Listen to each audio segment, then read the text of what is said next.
Hello बच्चों, आज हम कक्षा 7वीं का विषय हिंदी पाठ 8वां जीवन नहीं मरा करता है, जो कि एक कविता है। पढ़ो, समझो और गाओ। तो बच्चों, इस कविता के जो कवि है जिनका नाम गोपाल दास सक्सेना नीरज, तो उनका परिचय हम कर लेंगे। उनका जन्म 4 जनवरी 1924 पूरावली इटावा उत्तर प्रदेश में हुआ है। उनके द्वारा लिखे गए कई सारे लेख, जिनमें बादल बरस गयो, नीरज रचनावली, नीरज की गीतिकाएँ दर्द दिया है। परिचय में कहा है कि पद्म भूषण गोपाल दास सक्सेना नीरज जी कवि सम्मेलनों के मंच पर काव्यवाचक और विख्यात गीतकार हैं।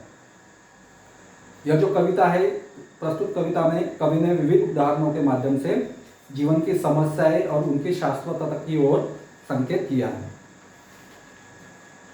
तो इस कविता का हम सबसे पहले बच्चों गायन करेंगे। ठीक उसी प्रकार तुम्हें भी इस कविता का गायन करना है।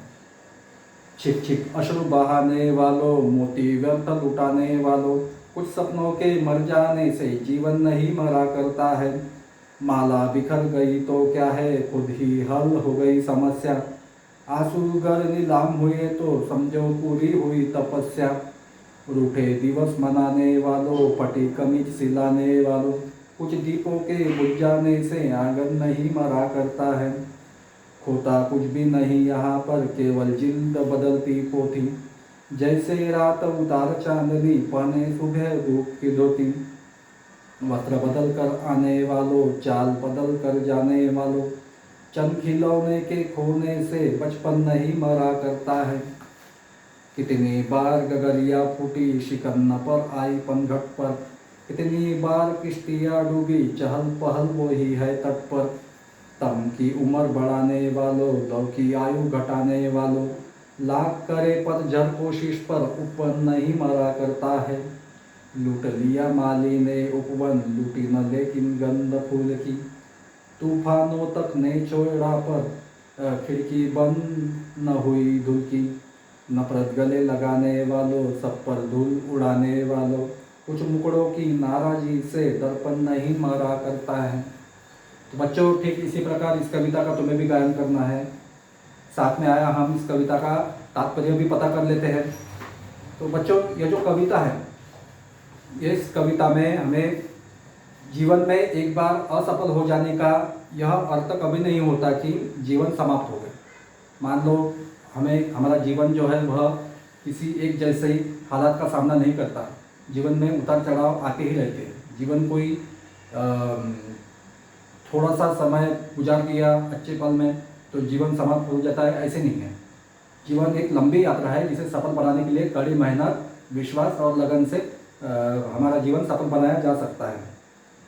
तो एक बार असफल हो गए तो हमारा जीवन समाप्त हो गया, ऐसे नहीं है। जीवन को सफल बनाया जा सकता है। हमें निराश नहीं होना है, फिर से प्रयास करते रहना चाहिए। तो यदि हमारा कोई सपना पूरा ना हो पाए तो समय से पहले ही अगर टूट गया तो हमें निराश कभी नहीं होना चाहिए, छिप छिप कर रोना नहीं चाहिए, आंसू रूपी मोतियों को व्यर्थ नहीं बहाना चाहिए।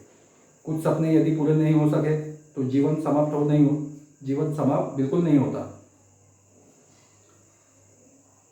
सीधा सा उदाहरण है, माला अगर टूट गई, बिखर गई तो चिंता नहीं करनी चाहिए। क्यों? यदि हमारे आंसू पर लोगों का ध्यान जाता है तो समझना चाहिए हमारी तपस्या पूरी हो गई। परिस्थितियों से हारकर उठकर बैठ जाना हम समस्या का हल नहीं होता। यदि कमीज फट जाए तो उसे सिला लेना चाहिए, फेंक नहीं दिया जाता। ऐसे कई सारे उदाहरण हैं। जैसे कि हम कोई भी ऐसी वस्तु है जो टूटकर जोड़ी भी जा सकती हैं, जिनका हम पुनर्उपयोग किया जा सकता है। तो कुछ चीज़ें होती है जो सिर्फ एक ही बार काम आती हैं। तो ऐसा ही कवि यहाँ बता रहे हैं उसे, जैसा कि हमारा शर्ट जो होता है, अगर मान लो वो कहीं से फट गया तो उसे सिला कर भी हम पहन सकते हैं ना। तो कि कुछ इसी प्रकार हमें यह ध्यान रखना चाहिए कि आंगन में जलते दीपों से कुछ यदि बुझ जाए तो भी बाकी दीप आंगन में अपना प्रकाश फैलाते रहते हैं। मान लो हमने कई सारे दीपक जलाए हुए हैं, अगर कोई उनमें से कोई एक दीप अगर बुझ जाए तो बाकी दीपक प्रकाश तो देते ही रहते हैं, है ना। तो तो इस दुनिया में कुछ भी समाप्त नहीं होता, केवल उसका रूप बदलता रहता है। रात के बाद दिन का आना ऐसा लगता है मानो रात ने चांदी रूपी वस्त्र उतारी और धूप रूपी वस्त्र पहन लिए। हर रात के बाद एक सूर्य प्रकाश हमें प्रकाश देकर एक उजाला होता है, बराबर है।